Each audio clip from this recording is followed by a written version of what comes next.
So would my panelists just like to come up and introduce themselves? So while they're doing that, I've been fortunate enough to be making games for about the last 20 years. I've shipped titles on everything from the Dreamcast all the way up to iOS and Android and 360 and PS3. And I guess on this panel, I sort of represent the middle-sized developers, so teams of 30 to 70. And we are very fortunate to have teams that represent the other two sides of those equations. So I guess we'll start with ladies first. Ooh, hi, everyone. Want to pass the microphone? Or can you all hear me? Oh, yeah. Okay. Hi, my name is Allison, and I work at 343 Industries, which is a part of Microsoft that is entitled to the Halo franchise.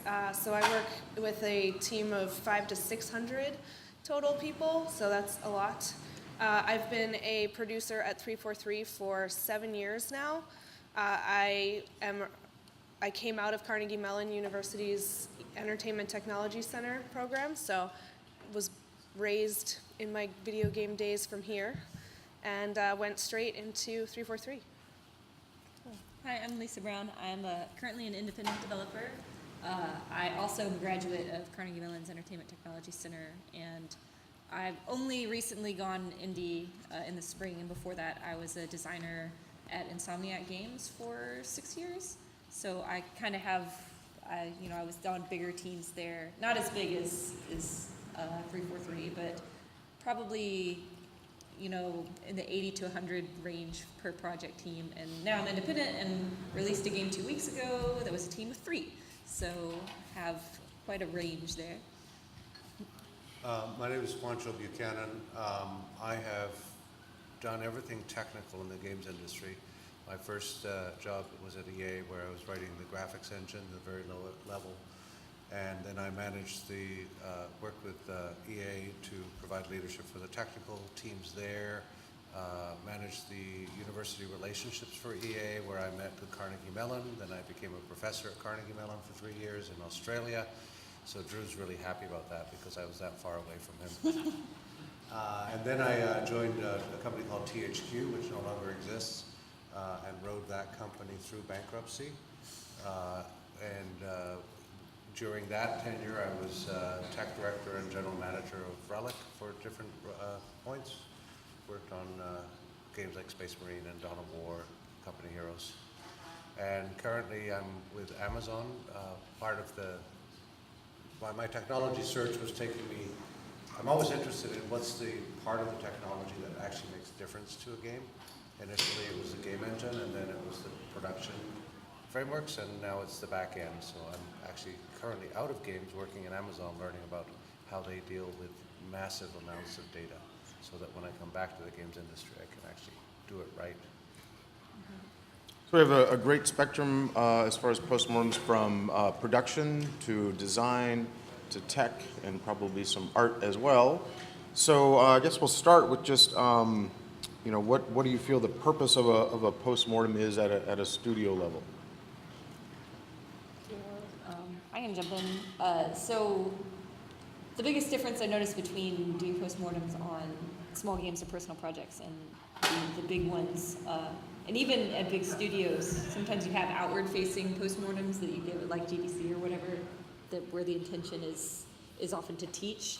Internally, a lot of times they're about, okay, what did we screw up that we can fix on the next project? So I found that like internally, postmortems were way more about process, and this is what didn't work out, and this is the problem we had, and we have to make sure to address this for the next time, versus outward-facing stuff. And like the one I'm working on now for the small game I released is more about, how did this fulfill like the philosophy I had going in, and like what did I learn from it, and more educational outwardly to anyone who might be interested in the process. So one seemed a lot more practical than the other, at least in my experience. Also at 343, when we have so many people working on such a large project for 2 to 3 year production cycles, we also use the postmortem as a chance to make everyone feel like they've got a place that they can be heard. So in a very large team, you feel like you've gotten to say what worked and didn't work and what bothered you about the previous project and what went well, and give everyone a chance to kind of input into what that next project is going to look like. So definitely it's a time for teaching and and learning and changing things, and then sometimes it can also be a place for people to just be heard. I actually have a question for the audience. How many people know what we're talking about? That's true. What's a postmortem? Okay, how many people have never heard of the term postmortem in terms of project? All right. Let me explain what a postmortem is. That's a good start. Whenever you start building projects as a team, at the end of a successful project, hopefully, or at the end of an unsuccessful project, it's always a time to pause and reflect and try to figure out what went wrong, what worked, what can you fix for the next time around. The assumption is that you're going to go and try to do this again. If it's a one-off project that you're walking away from, you don't do a postmortem because who cares? You're all going to disband the team, bye-bye. And in general, in the games industry, postmortems are done at the end of successful projects, and we rarely do them at the end of failed projects because we disband the team and we move on. That's just the way it works. And as has been alluded by my colleagues, there's a variety of places where we do this. Sometimes when we build games, we work at a cadence of 3 to 4 weeks, and at the end of every one of those, what we call sprints, we sit down and look and say, hey, what's working, what's not working? So the purpose is to improve our process. So if you're working on a project with your teammates and you're halfway through the project, you can just stop and say, hey, what's working, what's not working? Well, it's kind of not working that, we're meeting at a cafe with no Wi-Fi. Okay, well, let's fix that, and let's go to a cafe with Wi-Fi and then start working there. So that's what a postmortem is. Very good. I did want to chime in though, like you mentioned that in studios especially, you tend to do them after successful projects because you disband after unsuccessful projects. But I think more recently, at least for indies, there's a lot more teams that are doing postmortems on their games even if they weren't successful, because there's actually a lot to be learned there, especially, in terms of finances or whatever. So you see a lot more now of here's, we're still doing a postmortem even though our game wasn't successful, because hopefully other people can learn from that and, when they go into their own games. So it's a little bit different externally than internally. And do you feel there's a difference in the postmortems between ones that you do at the end of each scrum versus one that you do at the end of a project, as far as tone perhaps and scope of issues covered? Absolutely. If you've just wrapped up a 3-year project, there's a cathartic element to it. Let's all sit down and talk about what worked. That was alluded to here in terms of you want people to feel that they actually had a voice, and you want them to feel that they've had an impact. The important thing of a large-scale postmortem like that is to manage it. It's actually a very interesting one to manage. I've managed several myself. They can turn into just people complaining about production, or HR, and people like that. So you never let HR run these things, because they will always go and just try to find out who can we blame for all of this. It's about when a bunch of people are talking about a project, you want them to stay positive and think about what would they fix, not what is broken. And it's a very different mindset. When you're talking about a postmortem at the end of a sprint, like 3 weeks, you're trying to make small adjustments. So this is where you just kind of identify what's the biggest thing that we need to fix right now, and then you fix it and you move on. Yeah, I think, so like Juancho, I've done both. Run the quick postmortems where you just get a team of, say, 13 or 15 people together at the end of 2 weeks and say, okay, what went well? What can we fix? And I think you get really great action items out of that, things you can change immediately and that you can see whether they're successful or not in the next 2 weeks. And then at the end of a project, when you do a very large postmortem with everyone involved, you uncover a lot of different large areas that can be, that need a lot of work, or that, are much more complex than just changing your meeting location. You may have people say that a team was very difficult to work with, And so that will take a long time to see whether you can improve it or not. So they're used very differently and also have different, time frames of where you can see whether they're successful or not. I would say that working on small team projects, my last team was 3 people, the intermittent stuff tends to be a lot more casual, like there's not as much need for a formal structure, but it's still something we do along the way where maybe like some pipeline thing is a little strange, and it's like, oh, it would actually be easier if we did like this, and you're like, oh, okay. But it tends to happen more just in the course of normal discussion about your work because your team is only 3 people big, but it's still important to, while you're working on stuff, be aware of those issues and what could be better and not. I'm also do contract design on Hyperlight Drifter, which is another indie project with a little bit larger team of about 10 people. And even in that small team, we still do like 2-week sprints of sorts where, we review not only what got done, but maybe adjustments that need to happen in the process along the way. So even for tiny teams or even on a solo project, it's still good to have periodic moments of reflection of what's working and what could be adjusted, because you tend to get so focused on just actually doing the work that seems to have priority over everything else, and it's like, I don't have time to worry about these other things, but it's important to keep the flow going. So on some of the bigger projects you've worked on, what do you feel the difference is in purpose and attention for a postmortem as far as the employees trying to go from bottom up to make changes and the people at the top trying to do top-down changes or wanting to keep things the same? How does that, do you feel something comes out of that resistance that moves the process forward, or is it just something that stays? So 343 is a really interesting large company because when I started 7 years ago, we were only 30 people. We were basically a startup that had never made a game together, but we had a huge budget and a really, really famous IP. And IP is intellectual property, so everyone had heard of Halo, but we were a team that had never existed before together, and we had to live up to what Halo was. And because of kind of how we started, we've always been a pretty bottoms-up type of organization.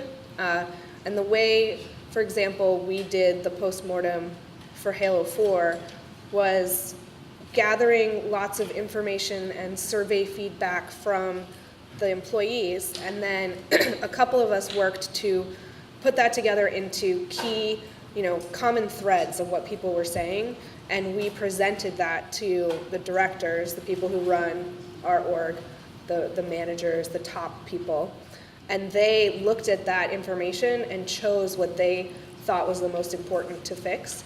So because of the way we were kind of brought up grassroots-like, we tend to focus on, what the masses, what the 600 people are really looking at to change, and try to influence where the directors choose to kind of fix things, which I like. When I was at Insomniac, Insomniac was sort of a big philosophy of their company was that feedback could come from anywhere. So it just had a culture where, anyone from QA to all the way up could give feedback on an aspect of the game culture. So that made the postmortems very similar, where there's a lot of feedback from everyone that was sort of collated by project managers and looked at by the people in charge of the company, who were always very good about then following up and being like, here's what people said, here's what we're going to do to change it. Because that's another place you have to be careful, like you said, in postmortems, to make sure it's not just a forum for complaining and nothing getting done. Having the follow-up from the company leads about here's what we heard and here is what we're doing about it, or here's what we're not doing about it, if it was something that wasn't going to be addressed, was super helpful. What they said. Okay. Before we get to the best part of postmortems, which is frankly the gossip and horror stories, first off, go to if you go to gamasutra.com, they have a lot of postmortems on site for many of your favorite games, and they're always broken down into 5 things that went right and 5 things that went wrong. And it's a wonderful read because the game that you end up with was not the game that they started with. But before we get to that point, because a lot of the people here are going to be working on very small teams, maybe just one-person team. What do you think the value is, and how can best apply a postmortem to something that small, even if it's just like at the end of a weekend game jam, perhaps? I can talk to I that. think Lisa brought up a good point earlier where when you're working on a project, you want to give everything to that project and you want all your focus to be there. And a lot of people say, I don't have time to reflect on what I'm doing or to think about how to fix it. And I think that's why a postmortem, it's a big fancy word for look at what I'm doing and figure out if it's working or not. And I think even in a small team, that's really valuable because especially on a small team, you're probably, or in a game jam, working 48 hours straight and not thinking about what's working and what's not. And you can become a lot more efficient if you take a step back and actually look at what you're doing and figure out if it's working or not. And the sooner you do that, the better. Yeah, as far as, I do a lot of game jams and never work 48 hours straight. No, don't do that. Sleep 8 hours every day. But doing a postmortem even for a weekend jam, especially like Ludum Dare, is very common. I see lots of people do it. And even throughout taking moments to review a process. But I would find that on game jams and also like my smaller projects, postmortems tend to be a lot more personally reflective, like thinking about, okay, this is what I end up with. Let me think back to when I started this project and what my goals were, and did I fulfill them, and how did I do that? Because some things can just evolve over time through iteration in your design, and you'll wind up with something that works, and it's good to just be like, okay, this worked really well. Let me think about how I got there, because when you're doing it, you're just so focused on iteration that it sometimes takes you to step back and be like, that was a really important point when I made that had that insight or whatever. So even if you're doing a solo project, just having that sort of reflection about why things worked well and what you can take from that to the next project is just super valuable. I think for me, the most important aspect is you always start from, there's 2 aspects to conducting a good postmortem. One is put yourself at the center of it and take responsibility for what you contributed to it. Focus on what you did right first. Always look at the positives first, because then you can then, in that context, look. And this is a kind of a personal challenge that I have for myself, to always look at how did I contribute to the outcome of this. Look for all the things I did right first, and then when I look at my colleagues, or you look at the other people on your project, what did they do right? Look at that first. Focus on that, and then start to look at what could we have improved on. Don't use words like what went wrong. What could we have improved on? Always look for ways of moving the project forward. From a personal perspective, whenever you have a situation where you have to do something, stop at the end of it and ask yourself the question, what did I do great at? What could I have improved at? And then as a team do it the same way. But it's always about looking for the good first and then what you can improve. And so, segueing into that, what are some things that seem to come up at almost every postmortem that you've done? It seems to be almost like institutional or just philosophical, or just the way games are made. Like for me, the one that always comes up is scope. Just always seems to get so large, and especially if you're working on a small team or at just a weekend game jam, reining in that scope and then building in on it is always the lesson I try to teach my students. But what are some of the examples that you guys have had?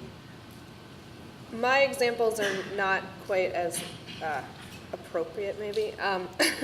At 343, we have a couple potentially unique issues that always come up, which seem really weird. One of them is parking.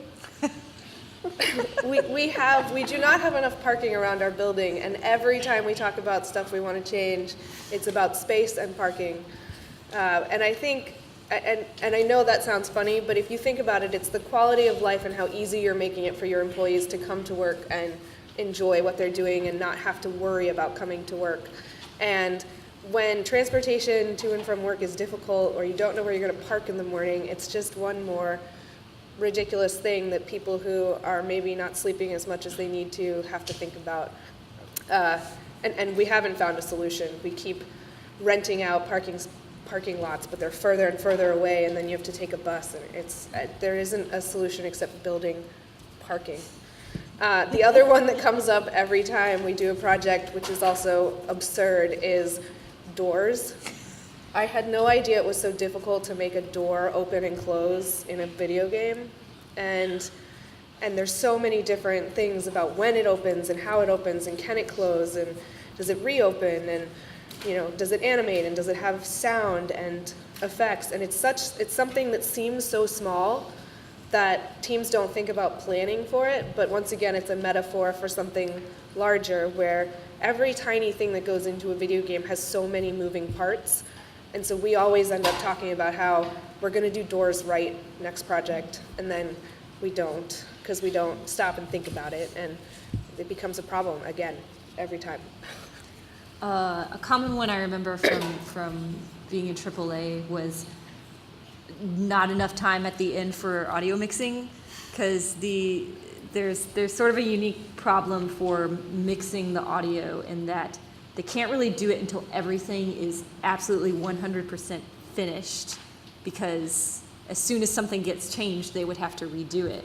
So there's always this period of time at the very end of the project where audio is waiting for their chance to go in and mix the audio on the game when no one else is going to touch it.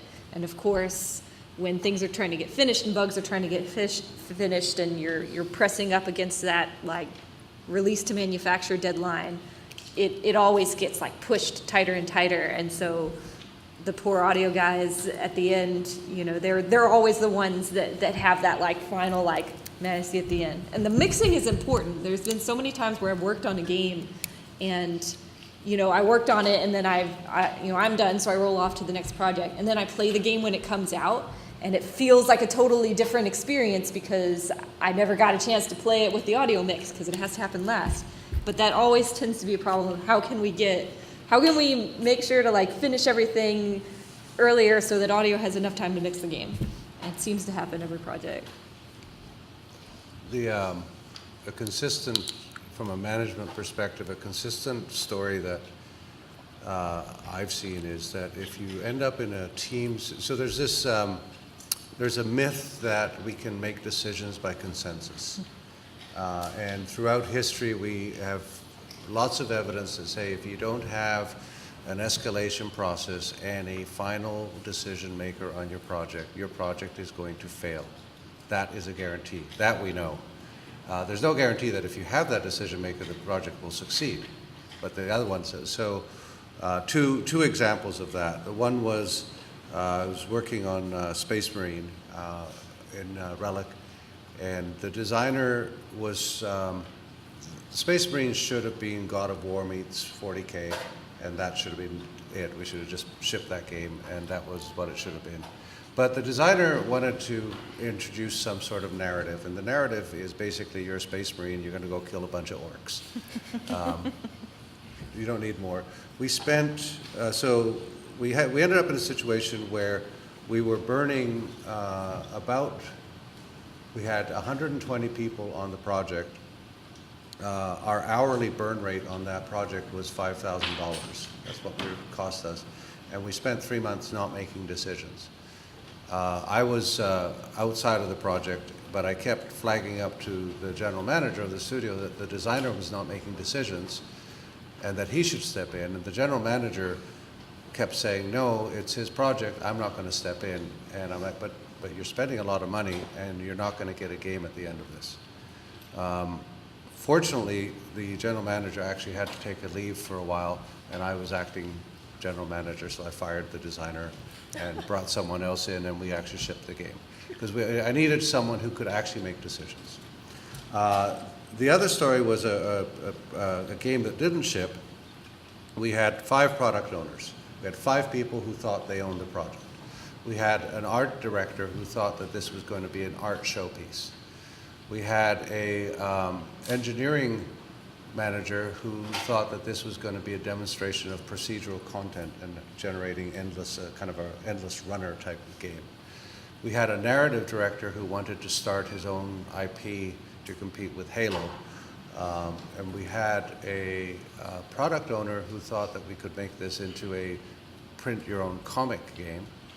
And then we had another person who thought that we were going to make this into a 3D printing portal. And these 5 people all reported up to a product owner who was influenced by all of them. And so every week the project would change depending on which was the last of these 5 people that talked to the guy that was making the decision. The problem there was that the product owner, the final product owner, had no backbone and was influenced by the fact that all of these people had stronger opinions than he did. So this project failed, as you can imagine, and it got canceled. So the takeaway from that is, when you're on a project, look to see who the final arbiter of the decision is, and do you trust them to make the right decisions. And if that person isn't there, scream really loudly and ask for that person to appear. Because it's even 2 people working together need to have an escalation procedure as to who makes the final decision.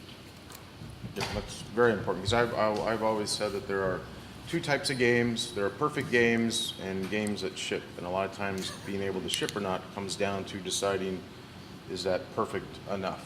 Because a lot of times you're under tremendous pressure, maybe tremendous pressure financially. So in the mid-sized space where I was, that was where you had a lot of pressure. It might be parental or spouse pressure. I'll let you make one indie game, but after that you need to go do something else. Or it could be your parents, saying you can spend 1 month doing this, but after that we need to reevaluate it. So that ability to have that final arbitrator is very important. Would we now like to go into some of our favorite horror stories that came up from PostMortems as a way to, So my personal favorite that came out was, I always had a lot of problems with localization, because that's where you take your game and translate it. And for mid-sized titles, that can be the difference between profitability and not.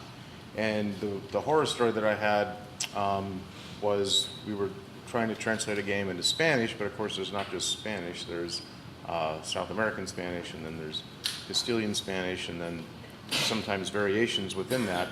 But whenever you translate something, it's not like you go to Google and say translate. Translating is an art form, so there's a fair amount of interpretation. So that's why you can reread different translations of classical books and come away with a completely different reading of that book and meaning of it. And so what happened was that we had a company that had a set of translators, but then they had a different set of testers.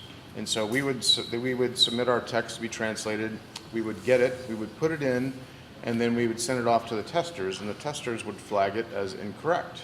And so we would change to what they said, because they were the testers, they had the final approval, and then it would go back to the original translators for verification, and they would say no. And the best way I can explain the example, and my Spanish is horrible, so I'm probably going to get it wrong, but essentially we had these essentially windows that you had to go through, and the translator in charge of doing the original translation kept saying that, well, because it's nighttime, that means it should be La Puerta. And then the people who were doing the play testing and flagging the bug said, no, it's nighttime, it doesn't matter, it should still be El Cuatro. And so we kept getting hung up on those things over and over again until eventually I had to step in and just say, no, we're going to do it this way, and I don't really care. But then you also run into problems with, there's French, and then there's Canadian French, there's English, and then there's English over in the UK. So you try to take on what you think is a fairly small problem, and it accelerates to an unbelievable level. Then you have to worry about Unicode if you're going to translate into Japanese, and then on the PS3 you set up everything to work fine, and X is always except for some reason in I think it's Japan, or it might be Korea, it's not X to accept, it's 0, which is normally cancel everywhere else. So those type of problems in the postmortems have come up, but once you identify them, you can build them into the schedule and then hopefully not have that problem in the future.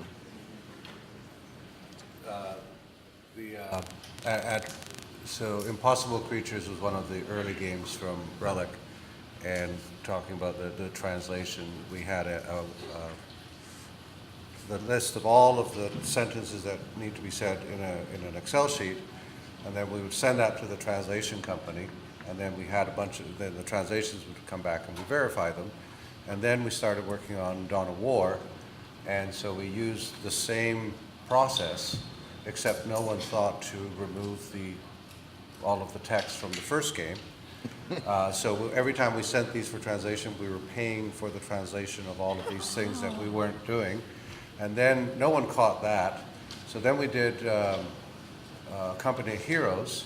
So now we have all the text for Impossible Creatures and Dawn of War and Company of Heroes.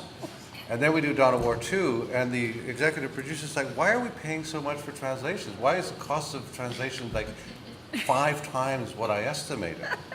We dug into it. It's, well, because you're paying for 5 sets of games to be translated for every game.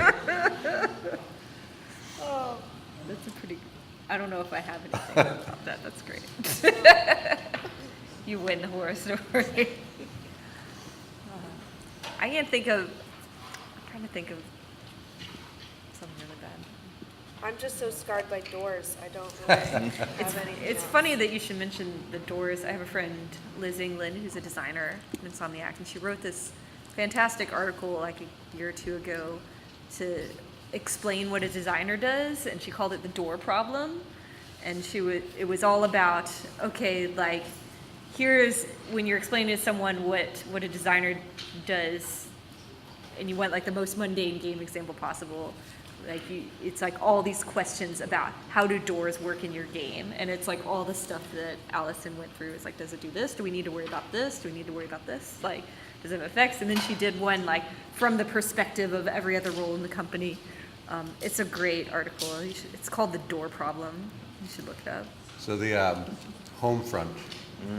Homefront was a fantastic project that basically was the beginning of the end for THQ. But on January, I think it's 2010, I get asked to go to New York from Vancouver for 3 days to help finish Homefront. So I fly out for 3 days with 3 days worth of clothes, and I stay there for 28 days. When I get to Homefront, we have 3,600 Class 1 bugs and growing.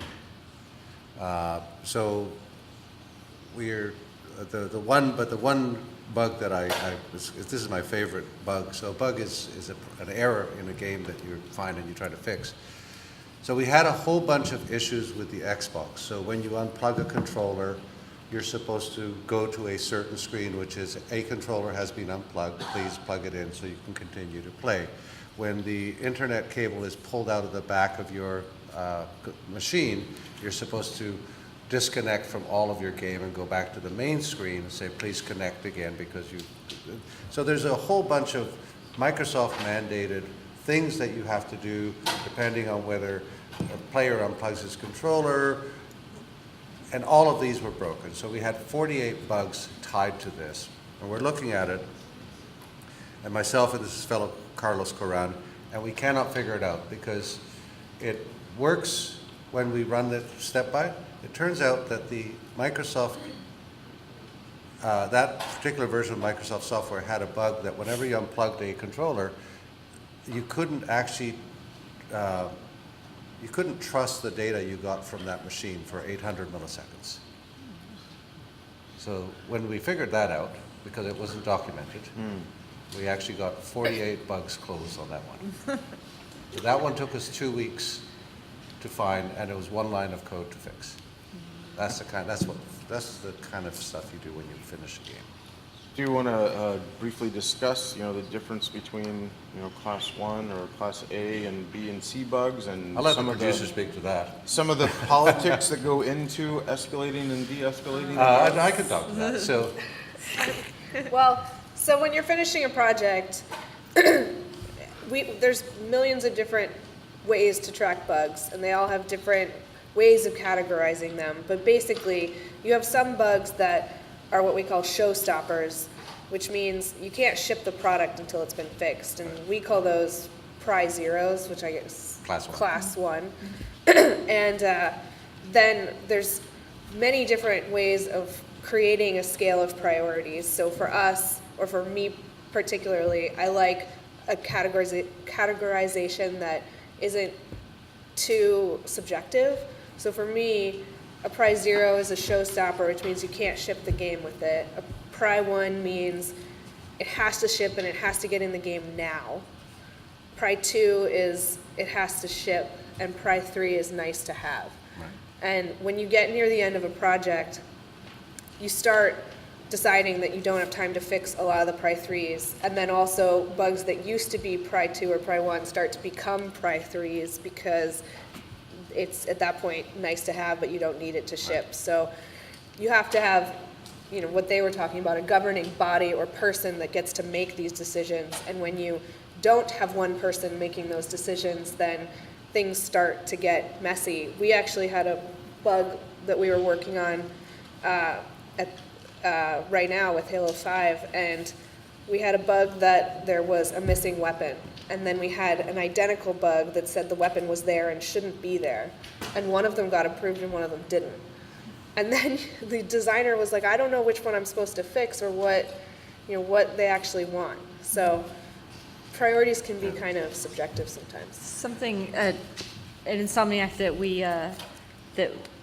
we changed up that actually really helped, because we had a similar thing where it's like A-bugs, to nice-haves.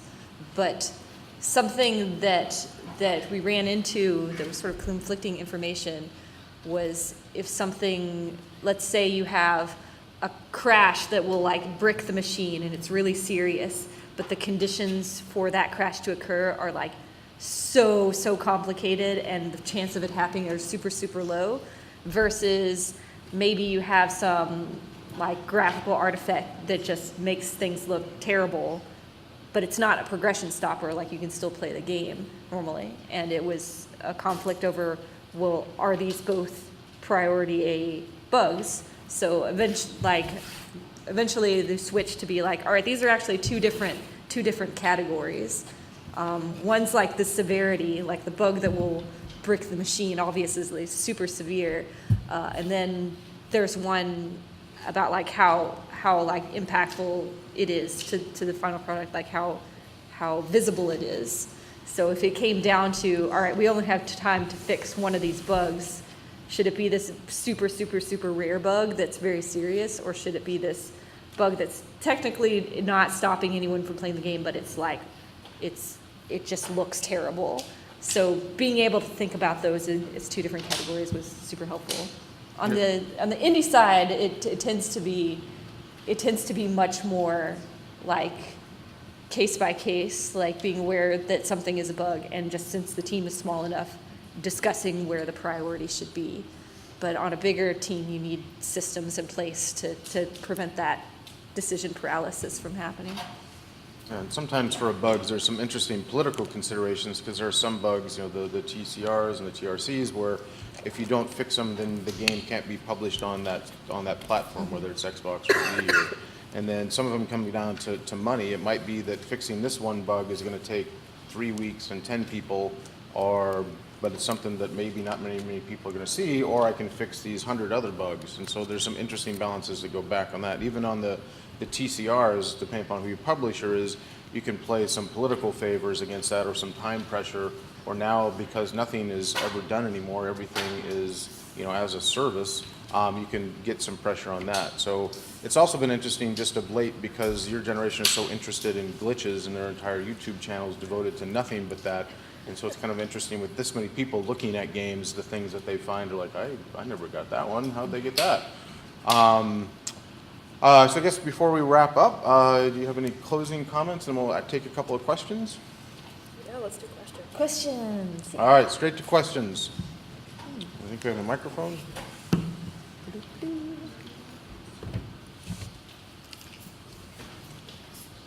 Yes. I released a game called Imaginal. I actually released it 2 weeks ago. It's a game about catching lightning bugs. It's super chill. So if you need, and it's short, so if you're like overwhelmed and you need like 7 minutes to chill out, you should check it out and play it. Aw, thank you. It's on PC, Mac, and Linux. It's on itch.io. Yeah. So. It,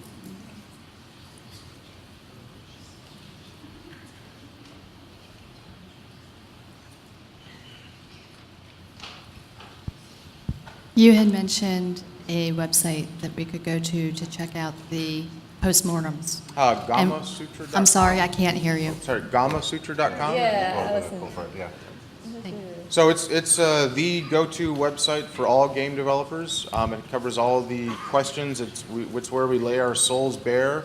It's not as moderated as it used to be, so it's a little different. But it's where, for example, just about every talk from GDC gets posted. So if you're ever interested in how something was made, how do I make something, what have people learned, it's a great place to go to. Yeah, I'll write down that. Yeah, go ahead.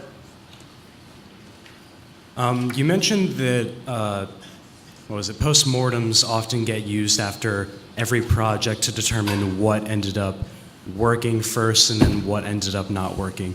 Do you find that they end up being more useful on franchises than maybe one-off games or indies where they're just one title and that's it? Or do you think that they're equally useful on the project no matter if it's a franchise or if it's just the one game? I think it's useful regardless because you're talking about process of making a game, and a process for making a game, regardless of what game it is, will have similarities to making other games. I think GammaSutra is a good example, right, of it.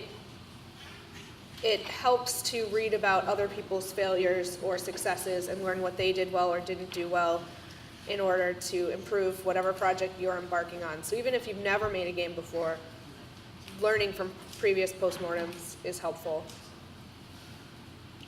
Especially now because there are so many tools and you can use the tools for so many different things. What you learn on this one game that you might have made in Game Maker, it might be, I don't know, a combative multiplayer game, and then next you're going to make a more, I think your game is made in Game Maker, isn't it? Mine actually was Construct 2. Okay, Construct 2, but if you were going to make a similar game in Game Maker, you could then learn the process from that, and then Unity, Unreal, the same way. I think I probably shipped 22 games in Unreal over the various times, and so even though the IP might change and the game design might change, the fundamentals were the same in trying to fix that art pipeline. So that was why we would always do postmortems, even for a project that went pretty smoothly or one that didn't. In your experience, now that we're kind of living in an age where there are updates and patches, has that had any impact or effect on the post-mortem process in the sense that there's not ever truly a mortem? I mean, there can be a door patch 1.3 or something like that. And does that, on the flip side, have a detrimental impact on people who are making the games thinking, oh, hell with it, we can patch that later on? Is that something that plays out in that process as well for post-mortem, in your experience? Yes. Yes. I mean, when we had shrink wrap games, finishing a project was a cathartic, wonderful experience. You go off, you overindulge in whatever you feel like overindulging in, and you take time, you go back, you actually discover your family still exists. Now, it's actually the worst part of games is when you go live, that first 3-4 weeks, you have the stress of finishing the game, which is just as stressful as it was, and then you make the mistake that you alluded to, which is we're going to put that in day zero patch. And day zero patch gets bigger and bigger and bigger and bigger. From the consumer's perspective, I see people shaking their heads because you've all had that experience. Is, gotta play this? No, I'm not going to play the game because I have to download a patch. It is a way, so when used judiciously, the day zero patch is actually a wonderful tool. But when you use it like we did on Homefront, no, it's not a thing. But my favorite one was Motor City Online, which actually never went live. But they did a release at EA, and we all went to play it internally, and there was a 6.5 gigabyte download that basically did a denial of service attack within EA on ourselves. That it never shipped. So You actually summarized it very well. I don't know why I'm even talking. Do you want to discuss maybe some of the political or financial ramifications and why the Day Zero patch exists? Why don't you just wait another week or two? I could, yeah. I mean, so the Homefront. I mean, I keep coming back to Homefront because it was it's classic in so many ways. THQ had bet its entire operating budget on this game. The game was budgeted for a $20 million development, and it came in at $90 million. So just a little bit over budget. At one point, we had 300 artists working on this thing because it was just crazy. And then when I came in, we had hired a whole bunch of consultants that we were paying like $2,000 a day to be there to try and wrap up the bugs. And the reason that we were doing this is that Q4 of that year, so the fourth quarter of that year, was a key financial quarter. And so we had to ship it 2 weeks before the end of Q4 so that we could associate all of the profit for that game, all of the revenue for that game to that quarter, so that when we went to the finance people and said, hey, we're a great company, we're not wasting your stockholders' money, it actually looked like we made some money that year instead of just blowing $90 million. So everything is like the perfect storm. You've got the CFOs like, you cannot move. We needed 2 more months on that project. We absolutely, it's actually a fantastic game, but it's a really good game, and it could have been a fantastic game. It's groundbreaking in many ways. 16 versus 16 player. Actually, interesting story, and it from a marketing perspective, it totally hits the mark in terms of cashing in on the kind of the fear of the rising Korea that we have here, and cashing in on that. So it was actually set up to be a really great game, and it failed in so many ways just because. But the major reason was we bet too much money on that game. Then we started spending more money because we actually had to get this out by that date. So that reminds me of this is just like a factoid of something I've learned while in AAA that I wasn't aware of, and it's an accounting thing. But let's say you have a game and you're like, we want to like continue to update it, so we're going to plan DLC, but we want to give it out for free because everyone needs paid DLC, so we just want to plan to like periodically release things for free, and that's super cool, right? But if you do that, then because of some weird accounting law, since you're giving it away for free, it is technically considered part of the original product. So the original product is not considered released until you get to the end and you release the final one. So you get this situation like he was talking about where your game comes out in November, but if you do that, you can't report the taxes on it until the last one is out, which if you're like an indie or you don't have shareholders to worry about, then no problem, no big deal. But if you do have shareholders, then it looks like you release this game and it could be wildly successful, but because you can't report that until the last DLC comes out, it looks like you didn't make any money that year. And so if you're a large company with shareholders breathing down your neck, then yeah, there is a lot of politics too about when you release and how you do these things and why things should get pushed to day one patch and all this stuff. So that was just something interesting that I learned and didn't. So that's why you think, games should just do free DLC, and it's actually not that simple. Yeah, there's a lot of strange financial things that come into play. So it could be for some of the IP I had worked on, we had to ship day and date with the movie, which meant that you then actually had to, so I did a couple of the games for Saw, which meant the game actually had to be done in roughly July in order to go through and get the disc printed and go through CERT, and that's where you go submit to get certified on the consoles, and then get localization and all of that. So you think, wow, I got a lot of time to work, but actually have much less. And now you'll also notice that that's why a lot of franchises are now annualized. So there might not be a need to make a Call of Duty every year, or there's not very many differences in Madden every year, but the fact is that the large corporations want profit margins that they can predict in the future. And so that puts a lot of pressure on you as a designer as well. Specific to PostMortems, though, I think now that we're moving, like the whole the whole industry is moving from, the 2 or 3 year releases that Wancho was talking about, where you stop and take stock and then make your next game, to games as a service. I think postmortems are going to become incredibly valuable, and I think we're also going to find less and less time to actually do them. So I think it's going to be interesting to see, how do we learn from every release in order to improve the next release without these breaks that the industry is used to. Anyone on this side? Silence, Come so on, this side of quiet. the Come room. on, this side's beating you Yeah, like these guys 3 are, questions. there we go, that's it. Oh, he has a microphone though. Yeah. Go ahead. The question that I had for you guys was about a lot of postmortems don't work.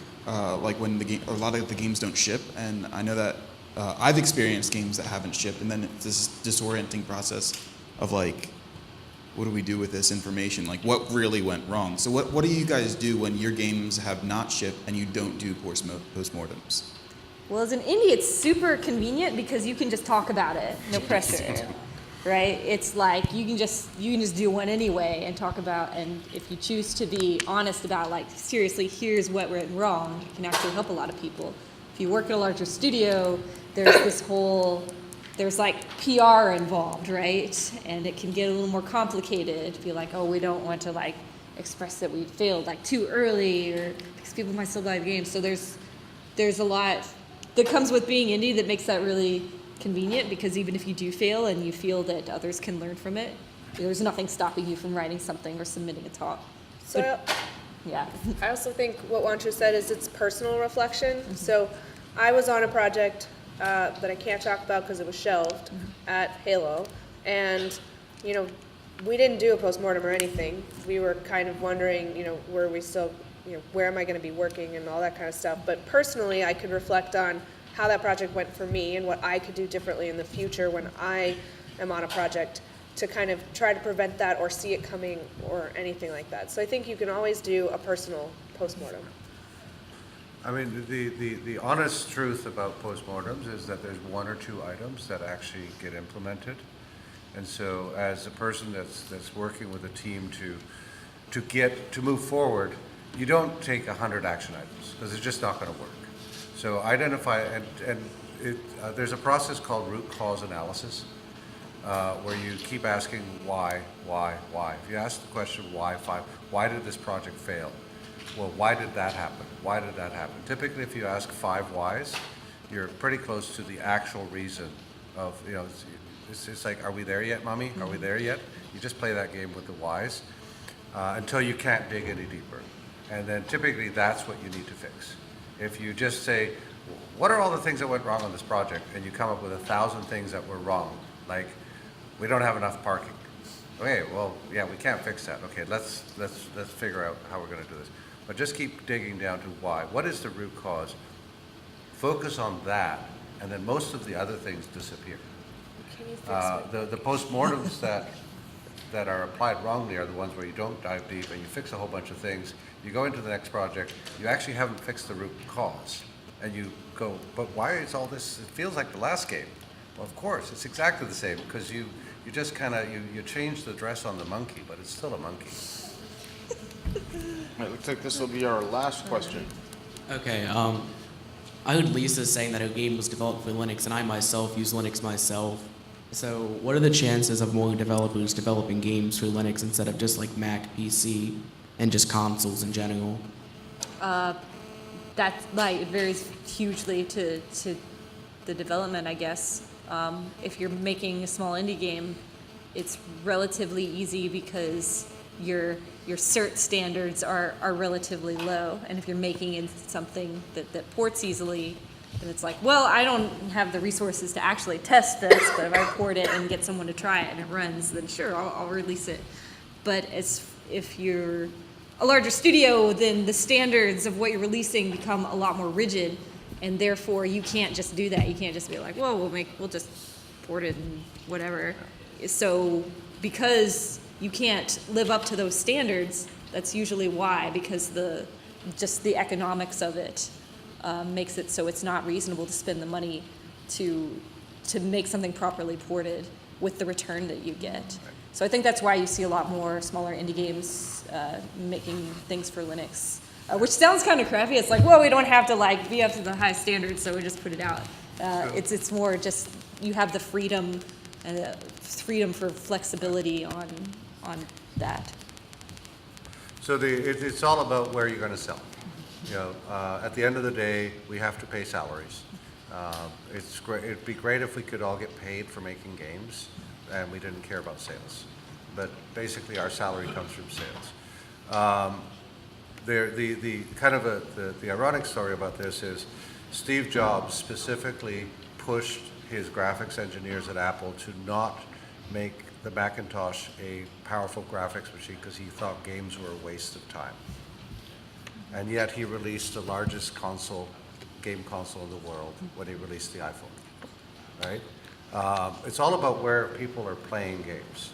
I love that you use Unix. I use Unix. Actually, I use Mac because someone else maintains my Unix for me, Apple.